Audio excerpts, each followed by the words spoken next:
Et j'ai compris qu'on est toujours moqué pour ce qu'on sait, jamais pour ce qu'on ignore.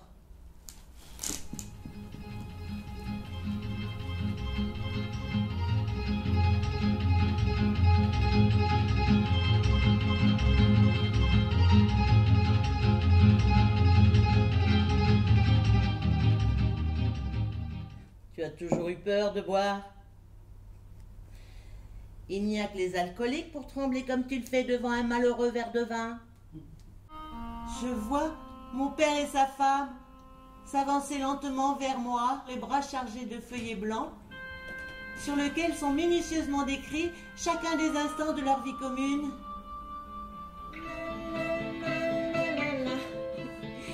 Pierrot, mon frère, appelait sa queue Roseline.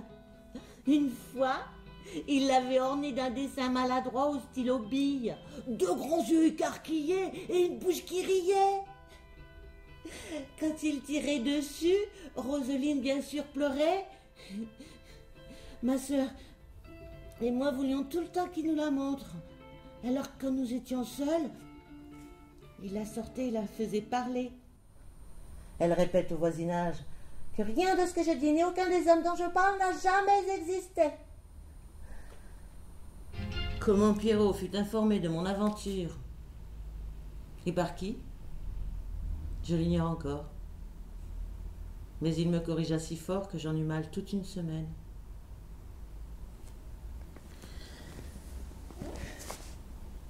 Nous mentîmes à ma mère pour lui expliquer les traces de coups, lui disant que je m'étais bagarré avec une fille de l'école dont je refusais de dire le nom. C'est pourquoi d'ailleurs papa me battit à son tour. Une autre fois, je dis à une fille que je ne suis plus vierge depuis l'âge de 14 ans. Elle éclate de rire et dit que je suis une sacrée menteuse. Alors un soir, je me débrouille pour que son frère me baratine un peu. Je pars avec lui dans sa chambre. Le lendemain, elle fait comme si elle ne me connaissait pas. Son frère n'avait pas pu. Je suis partie sans boire le café. Il fallait bien que je te tue pour comprendre comment ils avaient décidé que tu n'existais pas. J'aurais pu te parler de toutes ces choses rouillées, tordues, qu'on avait entassées dans ta vie.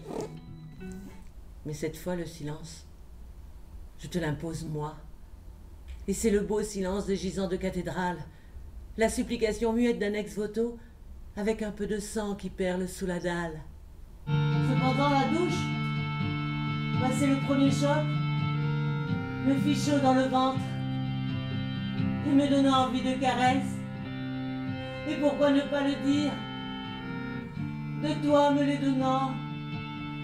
Oh oui, j'avais envie de toi, de ta masse besogneuse et maladroite, de ton corps pâteau, de ta mine crispée quand tu jouis.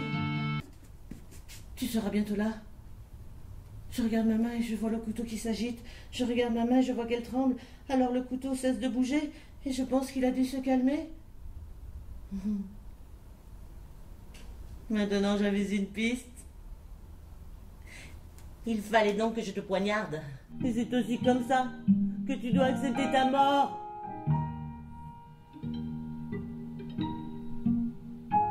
Je t'ai tué afin de savoir pourquoi tu étais mort. Et je comprenais enfin que la plus grande beauté est toujours silencieuse et que manquerait toujours à ma vie, comme sans doute à la tienne, cette part de mystère vrai.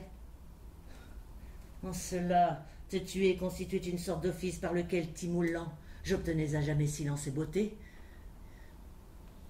Je songeais par ailleurs que ce geste demeurait comme le seul acte de foi de toute mon existence. Cette perspective me rasséréna, et je me mis à croire pleinement, en la simple supposition que tu avais commis un forfait tel que j'en devais tirer vengeance, et que cette vengeance consisterait en ton meurtre. Aussi, je me dépêchai de donner un nom à cette nouvelle substance, et un mot lapidaire sans cesse répété se fit jour dans ma tête. Viol. Juste ce mot. Viol.